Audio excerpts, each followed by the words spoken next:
Assalamualaikum warahmatullahi wabarakatuh. Perkenalkan, nama saya Ayu Anggrieni, NIM 811418016, mahasiswi Fakultas Hukum Universitas Negeri Semarang. Pada kesempatan kali ini saya akan menyampaikan terkait analisis kasus Prita Mulyasari. Berikut ulasannya. Hal pertama yang ingin saya bahas yaitu terkait kronologi kasus Prita Mulyasari. Pada tanggal 7 Agustus 2008, Prita Mulyasari datang ke Rumah Sakit Omni Internasional Tangerang, Banten dengan keluhan panas tinggi dan pusing kepala. Hasil pemeriksaan laboratorium menunjukkan bahwa trombosit dari Prita Mulyasari adalah 27.000, sedangkan pada normalnya yaitu 200.000. Suhu badan 39 derajat.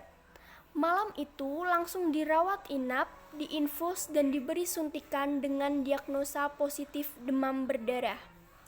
Kemudian pada tanggal 8 Agustus 2008 ada revisi hasil lab yang menunjukkan bahwa trombosit bukan 27.000 tetapi 181.000. Mulai mendapat banyak suntikan obat, tangan kiri tetap diinfus, tangan kiri mulai membengkak. Prita minta dihentikan infus dan suntikan. Suhu badan naik lagi ke 39 derajat. Pada tanggal 9 Agustus 2008, Prita kembali mendapat suntikan obat. Dokter menjelaskan dia terkena virus udara. Infus dipindahkan ke tangan kanan dan suntikan obat tetap dilakukan. Malamnya, Prita terserang sesak nafas selama 15 menit dan diberi oksigen. Karena tangan kanan juga bengkak, dia memaksa agar infus dihentikan dan menolak disuntik lagi. Kemudian pada tanggal 10 Agustus 2008 terjadi dialog antara keluarga Prita dengan dokter. Dokter menyalahkan bagian lab terkait revisi trombosit. Prita mengalami pembengkakan pada leher kiri dan mata kiri. Selanjutnya pada tanggal 11 Agustus 2008 terjadi pembengkakan pada leher kanan. Panas kembali 39 derajat. Prita memutuskan untuk keluar dari rumah sakit dan mendapatkan data-data medis yang menurutnya tidak sesuai dengan fakta. Prita meminta hasil lab yang berisi trombosit 27.000, tetapi yang didapat hanya informasi trombosit 181.000. Pasalnya dengan adanya hasil lab trombosit 27.000 itulah dia akhirnya dirawat inap. Pihak Omni berdalil hal tersebut tidak diperkenankan karena hasilnya memang tidak valid. Di rumah sakit yang baru, Prita dimasukkan ke dalam ruang isolasi karena terserang virus yang Selanjutnya, pada tanggal 15 Agustus 2008, Prita mengirimkan email yang berisi keluhan atas pelayanan yang diberikan pihak rumah sakit ke customer care@banksinarmas.com dan ke kerabatnya yang lain dengan judul penipuan Rumah Sakit Omni Internasional Alam Sutra. Emailnya menyebar ke beberapa milis dan forum online. Kemudian pada tanggal 30 Agustus 2008, Prita mengirimkan isi emailnya ke surat pembacadetik.com. Selanjutnya pada tanggal 5 September 2008, Rumah Sakit Omni mengajukan gugatan pidana ke Direktorat Reserse Kriminal Khusus. Dan pada tanggal 22 September 2008, pihak Rumah Sakit Omni Internasional mengirimkan klarifikasi ke seluruh pelanggannya. Pada tanggal 20 September 2008, gugatan perdata masuk. Selanjutnya, pada tanggal 11 Mei 2009, Pengadilan Negeri Tangerang memenangkan gugatan perdata Rumah Sakit Omni. Prita terbukti melakukan perbuatan hukum yang merugikan Rumah Sakit Omni. Prita divonis membayar kerugian material sebesar 161 juta sebagai pengganti uang klarifikasi di koran nasional dan 100 juta untuk kerugian imaterial. Prita langsung mengajukan banding. Pada tanggal 13 Mei 2009, Prita mulai ditahan di Lapas Wanita Tangerang terkait kasus pidana yang juga dilaporkan oleh Omni. Pada tanggal 2 Juni 2009, penahanan Prita diperpanjang hingga 23 Juni 2009. Informasi itu diterima oleh keluarga Prita dari Kepala Lapas Wanita Tangerang. Pada tanggal 3 Juni 2009, Megawati dan JK mengunjungi Prita di lapas. Komisi 3 DPR RI meminta MA membatalkan tuntutan hukum atas Prita. Prita dibebaskan dan bisa berkumpul kembali dengan keluarganya. Statusnya diubah menjadi tahanan kota. Selanjutnya pada tanggal 4 Juni 2009, sidang pertama kasus pidana yang menimpa Prita mulai disidangkan di Pengadilan Negeri Tangerang. Selanjutnya, pada tanggal 25 Juni 2009, Prita diputus bebas oleh PN Tangerang. Dan pada tanggal 29 September 2010, Mahkamah Agung membatalkan putusan Pengadilan Negeri dan Pengadilan Tinggi Banten yang sebelumnya mengabulkan gugatan perdata Omni dan memerintahkan Prita membayar ganti rugi sebesar 204 juta atas perbuatan pencemaran nama baik. Sidang kasasi yang dipimpin oleh Ketua MA Harifin Tumpa. Dan pada tanggal 30 Juni 2011, MA mengabulkan kasasi yang diajukan Jaksa Penuntut Umum. Majelis Hakim yang dipimpin oleh Imam Harjadi, Zaharuddin Utama, dan Salman Luthan ini memvonis Prita 6 bulan penjara dengan masa percobaan 1 tahun. Prita tidak dipenjara sepanjang tidak mengulangi perbuatan dalam waktu 1 tahun ke depan. Tapi Hakim Salman menyatakan beda pendapat. Menurutnya Prita tidak bersalah. Dan pada tanggal 17 September 2012, Mahkamah Agung membebaskan Prita dari semua dakwaan alias bebas murni. Putusan itu dibacakan dalam sidang peninjauan kembali oleh Majelis PK yang dikeluarkan Ketua Muda Pidana Khusus MA Joko Surwako, beranggotakan Hakim Anggota Hakim Agung Suryajaya dan Suhadi. Majelis memerintahkan agar Prita dipulihkan nama baik, harkat, dan kedudukannya. Dasar utama Pengadilan Kasasi mengabulkan permohonan Prita adalah ditemukannya novum baru. Majelis peninjauan kembali melihat ada perbedaan antara putusan pidana dan putusan perdata kasus Prita. Itulah kronologi dari kasus Prita Mulyasari. Selanjutnya yang akan saya bahas yaitu terkait analisis kasus. UU ITE adalah undang-undang yang berlaku untuk semua masyarakat Indonesia yang melakukan pelanggaran, baik itu pemerintahan ataupun masyarakat umum di dunia informasi, teknologi, dan elektronik.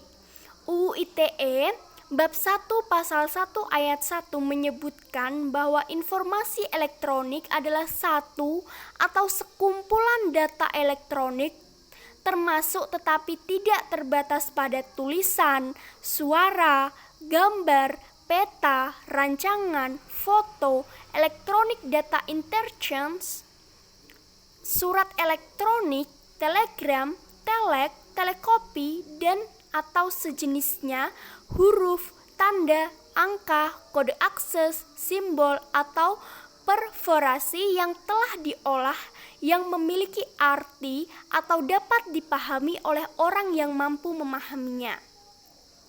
UU ITE Bab 1 Pasal 1 Ayat 2 menyebutkan Transaksi elektronik adalah perbuatan hukum yang dilakukan dengan menggunakan komputer, jaringan komputer, dan atau media elektronik lainnya. Nah, dari bunyi UU ITE bab 1 pasal 1 ayat 1 dan ayat 2 tersebut dapat dipahami apa yang dilakukan Prita tersebut merupakan suatu perilaku informasi dan transaksi elektronik. Namun, apakah benar perbuatan itu merupakan sebuah pelanggaran hukum? Berdasarkan sumber informasi yang menyebutkan bahwa Prita melanggar aturan hukum dan dijerat dengan pasal 310 Kitab Undang-Undang Hukum Pidana dan pasal 27 ayat 3 Undang-Undang Nomor 11 Tahun 2008 tentang Informasi dan Transaksi Elektronik. Adapun bunyi dari pasal 310 Kitab Undang-Undang Hukum Pidana ayat 1 berbunyi, barang siapa sengaja menyerang kehormatan atau nama baik seorang dengan menuduhkan sesuatu hal yang maksudnya terang supaya hal itu diketahui umum, diancam karena pencemaran dengan pidana penjara paling lama 9 bulan atau pidana denda paling banyak Rp4.500. Ayat 2 berbunyi, jika hal itu dilakukan dengan tulisan atau gambaran yang disiarkan, dipertunjukkan atau ditempelkan di muka umum, maka diancam karena pencemaran tertulis dengan pidana penjara paling lama 1 tahun 4 bulan atau denda paling banyak Rp4.500. Ayat 3 berbunyi, tidak merupakan pencemaran atau pencemaran tertulis jika perbuatan jelas dilakukan demi kepentingan umum atau karena terpaksa untuk membela diri. Dan adapun pasal 27 ayat 3 Undang-Undang Nomor 11 Tahun 2008 tentang Informasi dan Transaksi Elektronik berbunyi, yaitu setiap orang dengan sengaja dan tanpa hak mendistribusikan dan atau mentransmisikan dan atau membuat dapat diaksesnya informasi elektronik dan atau dokumen elektronik yang memiliki muatan penghinaan dan atau pencemaran nama baik. Jika dilihat dari sudut pandang ekonomi, yang dilakukan Prita itu hanyalah mengungkapkan kekecewaannya sebagai seorang konsumen yang tidak puas akan pelayanan dari produsen, di mana hak konsumen untuk menyampaikan keluhan dan hak atas kenyamanan dalam pelayanan itu diakui Undang-Undang Nomor 8 Tahun 1999 tentang Perlindungan Konsumen. Dan sesuai dengan pasal 5 Undang-Undang Perlindungan Konsumen, hak-hak konsumen adalah yang pertama, hak atas kenyamanan, keamanan, dan keselamatan dalam mengkonsumsi barang dan atau jasa.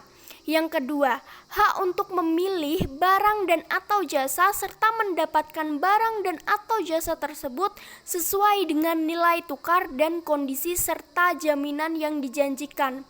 Yang ketiga, hak atas informasi yang benar, jelas, dan jujur mengenai kondisi dan jaminan barang dan atau jasa. Yang keempat, hak untuk didengar pendapat dan keluhannya atas barang dan atau jasa yang digunakan. Yang kelima, hak untuk mendapatkan advokasi perlindungan upaya penyelesaian sengketa perlindungan konsumen secara patut. Dan keenam, hak untuk mendapatkan pembinaan dan pendidikan konsumen. Yang ketujuh, hak untuk diperlakukan atau dilayani secara benar dan jujur serta tidak diskriminatif. Dan kedelapan, hak untuk mendapatkan kompensasi ganti rugi atau pengganti apabila barang dan atau jasa yang diterima tidak sesuai dengan perjanjian atau tidak sebagaimana mestinya. Yang kesembilan, hak-hak yang diatur dalam ketentuan peraturan perundang-undangan lainnya.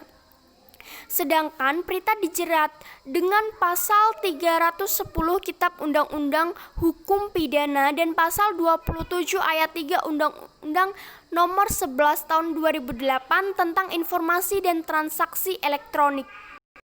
di mana surat elektronik yang dimuat Prita itu tidak bermuatan penghinaan dan atau pencemaran nama baik. Kalimat dalam surat elektronik adalah kritik yang dilakukan Prita demi kepentingan umum. Tujuannya agar masyarakat terhindar dari praktik-praktik rumah sakit dan atau dokter yang tidak memberikan pelayanan medis yang baik terhadap orang yang sedang sakit yang mengharapkan sembuh dari sakit. Dengan demikian, Prita terbukti melakukan tindakan pidana dan atau perdata yang dijerat dengan pasal-pasal tersebut.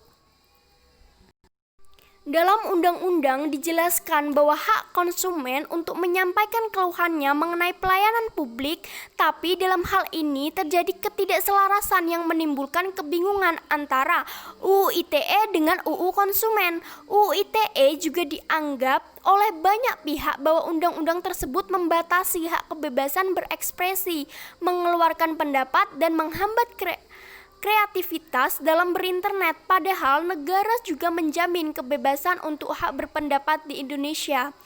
Oleh sebab itu, sebenarnya masih banyak yang harus direvisi oleh pemerintah untuk undang-undang ITE ini, karena belum semua menjelaskan apa yang dilakukan dengan apa yang disertakan hukumnya, sehingga lebih spesifik, jelas, dan tidak menimbulkan hal yang terulang kembali. Sehingga dapat disimpulkan bahwa Undang-Undang ITE merupakan undang-undang yang berlaku untuk semua masyarakat Indonesia yang melakukan pelanggaran, baik itu pemerintahan ataupun masyarakat umum di dunia informasi, teknologi, dan elektronik. Berdasarkan suatu sumber informasi, ada yang mengatakan UU ITE ini dilanggar oleh Prita, namun tidak ada bukti pendukung yang meyakinkan kebenaran itu dan Prita pun bebas dari tuduhan tersebut. Namun setelah bergulirnya kasus ini ditemukan ketidakselarasan yang menimbulkan kebingungan antara UU ITE dengan UU Konsumen. UU ITE juga dianggap oleh banyak pihak bahwa undang-undang tersebut membatasi hak kebebasan berekspresi, mengeluarkan pendapat, dan menghambat kreativitas dalam berinternet. Padahal negara juga menjamin kebebasan untuk hak berpendapat di Indonesia, sehingga masih banyak yang harus direvisi oleh pemerintah untuk UU ITE ini, karena belum semua menjelaskan apa yang dilakukan dengan apa yang disertakan hukumnya, sehingga lebih spesifik dan tidak menimbulkan hal yang sama terulang kembali. Demikian uraian yang sudah saya sampaikan terkait analisis kasus Prita Mulyasari. Apabila ada kesalahan mohon dimaafkan. Wassalamualaikum warahmatullahi wabarakatuh.